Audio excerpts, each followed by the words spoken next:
Tilen Klemenčič, pred mesecem dni, ko sem se pogovarjal s tabo, sva se seveda pogovarjala o vrnitvi na nogometna igrišča. Takrat si še treniral samostojno, danes sta za tabo že dve uradni tekmi.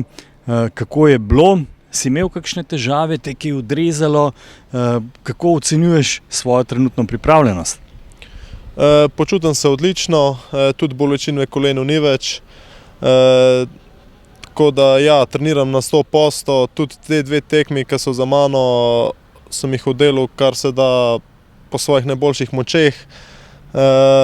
Mogoče proti koncu tekme mi je počasi začelo zmanjkovati moči, ampak se pravim, s tekmom bo tudi to šlo na boljše, tako da se že veselim prihajajočih tekem.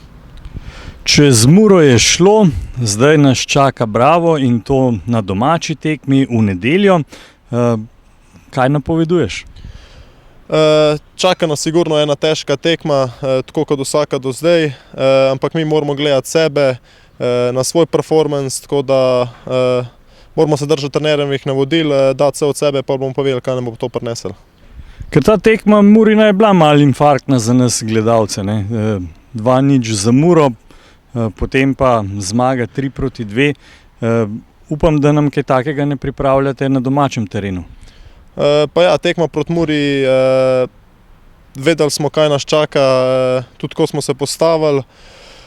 Vedeli smo, da smo dobra ekipa, da smo v formi, da če bomo dali to na teren, da se na koncu lahko tudi veselimo. Tako da upam, da bo tudi v nedeljo enako. In seveda naši mladinci tudi začenjajo v novem mladinskem tekmovanju Neo Next Gen Liga. Tule danes tekma proti Celju, jo boste člani prišli pogledati? Ja, pogovarjali smo se že, tako da upam, da se nas bo zbralo v čim večjem številu, da podpremo mladince in jim zaželimo veliko sreče.